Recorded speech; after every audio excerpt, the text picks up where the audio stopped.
پہلے تو میں اس حق میں تھا کہ 2 اسٹیٹ سولوشن ہو، لیکن اب تو 2 اسٹیٹ سولوشن والے معاملے سے بھی ہم گئے۔ اب بہتر یہ ہے کہ ان مسلمانوں کو مواخات کی جائے، دوسرے عرب ملک ان کو اپنے ملکوں میں پناہ دیں۔ کتنے سارے فلسطینی ہیں، سارے بھی ملا لیں 80 لاکھ کے قریب بنتے ہیں۔ 8 فلسطینیوں کو ادھر سے نکال دو، یہی تو ٹرمپ کہہ رہا ہے، یہی تو نیتن یاہو کہہ رہا ہے، اور آج یہ بات، یہ حدیث بھی آج یہی بات کر رہا ہے۔ معلوم ہوا یہ ہندوؤں کا اعلیٰ کار ہے یہ انجینئر محمد علی مرزا۔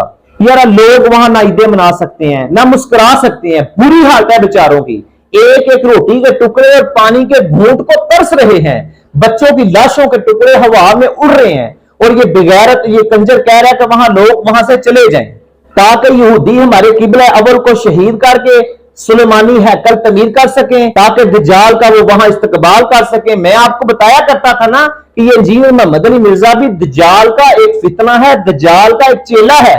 مسلمانوں کی تاریخ میں آپ نے کبھی نہیں سنا ہوگا کہ مسلمانوں پر ظلم ہوا ہو اور کسی نے کہا ہو کہ مسلمانوں پر اگر ظلم ہو رہا ہے تو اپنا علاقہ، اپنا گاؤں، اپنا ملک چھوڑ جائیں۔ بلکہ اسلام کی تاریخ گواہ ہے کہ سندھ میں ایک بچی جو راجہ داہر کے جو قبضے میں آئی تو اس نے خط لکھا محمد بن قاسم حجاج بن یوسف کے نام، تو محمد بن قاسم نے گھوڑے دوڑا دیے۔ یہ نہیں کہا محمد بن قاسم نے حجاج بن یوسف نے کہ بچی کو کہو جی واپس جو آپ دو ہاتھ میں، بچی کو کہو کہ وہ علاقہ چھوڑ دے راجہ داہر اگر ظلم کرتا ہے تو، لیکن وہاں سے گھوڑے دوڑا دیے۔ اور یہ کنجر، یہ بغیرت کہہ رہا ہے کہ مسلمانوں کو وہاں سے نکل جانا چاہیے تاکہ یہودیوں کا وہ جو شیطانی جو منصوبہ ہے نا وہ پایا تکمیل تک پہنچ سکے، کیونکہ اس کو یہودیوں سے ارننگ آتی ہے۔